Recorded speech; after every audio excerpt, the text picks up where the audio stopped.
Ayan na, magandang gabi mga ka-vloggers. Sumubok ako mag-dive mula nung tayo ay binagyo. Ngayon lang ulit ako nakapag-dive. Mga in-upload ko nung isang araw na mga video, yun ay mga stock video ko, hindi pa nabagyo. Yun yung mga video kong hindi ko na-upload. So yun mga ka-vloggers, alas 11 na ngayong gabing ito. Nagsubok nga ako kanina mag-dive para pang-ulam, kasama na rin ng pangbinta kung sakaling siswertihin nga kaso ay yun, hindi man tayo masyadong swerte. May nahuli din naman tayo, kaso nga lang hindi naman karamihan, kaya kahit medyo maiksi itong video ito, videoan ko pa rin para may upload tayo kay YouTube. So na stay tuned, pakita ko sa inyo. Ito na nga mga ka-vloggers yung aking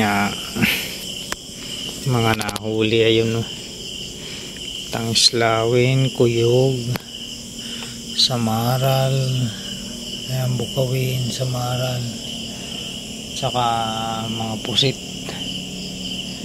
Ayan. Kaya gaya na yan siya mga ka-vloggers. Ano yan, yung nakalatag.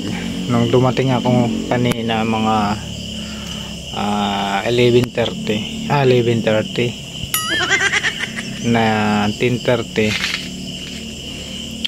nag-live ako sa Facebook para makita ng mga friends ko sa Facebook na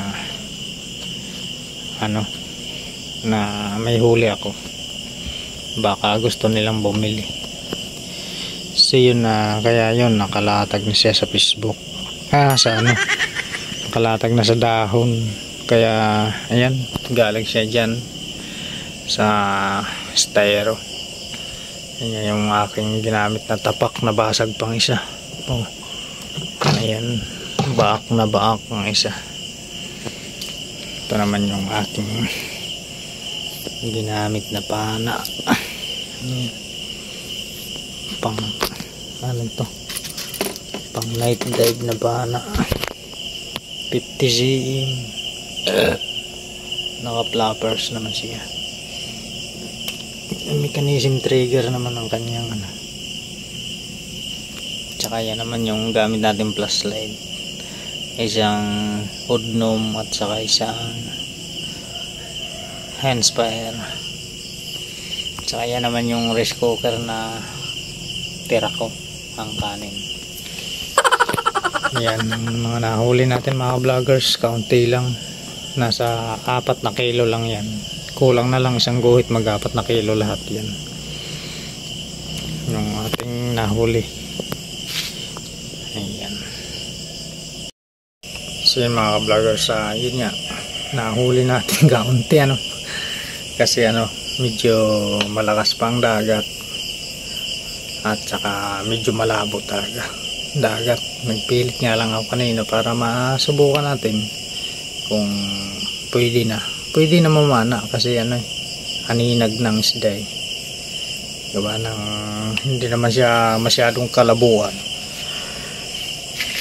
Kaya sinsya na, tinaantok na ako, tarason sila. Kaya lang ako mahong kagad. Yun nga, nasiraan ako ng aking tapak, pangyapak, nabaak siya.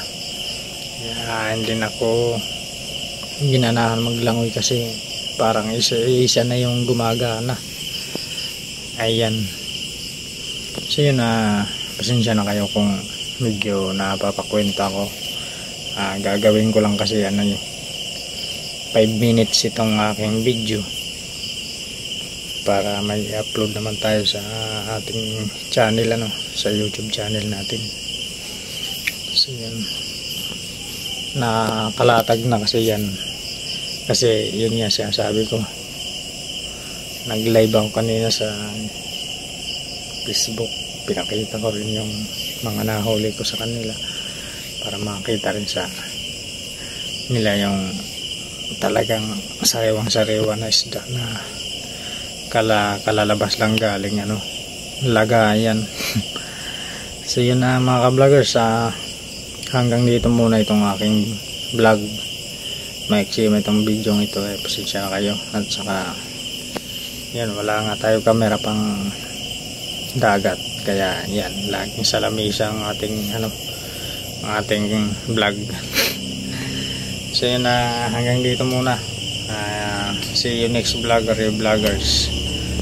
Bye bye.